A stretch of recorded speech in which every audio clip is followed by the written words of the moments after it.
going back to rhythm and palm muting. That's my own personal exercise that I do, and it's very simple.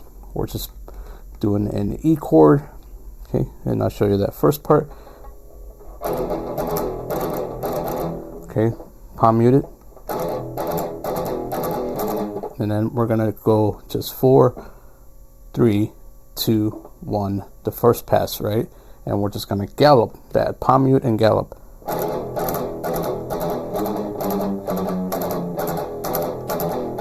And then we're gonna go move that pattern starting on the 5th and then bringing it down 1, 2, 3, 4, just like the other way. And then one more time we're gonna go down to 6 and then on the 3. So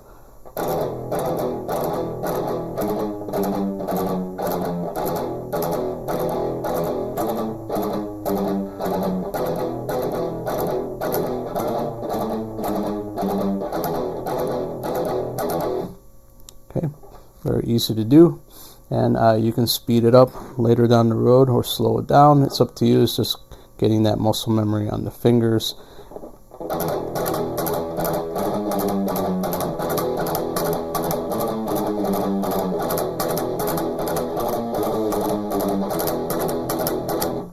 Oh, extra tip, if you want it to sound heavy, try to hit all 3 strings on that E chord.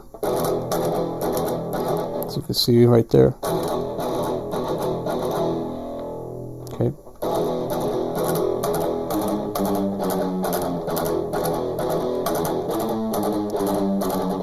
And by the way, when I'm doing those notes right there, they're all single notes, they're not chords, so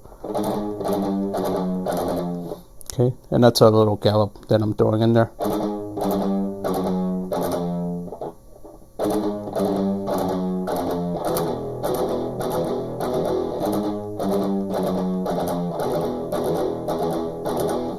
Alright, let me know if that was useful to you. Don't forget to practice.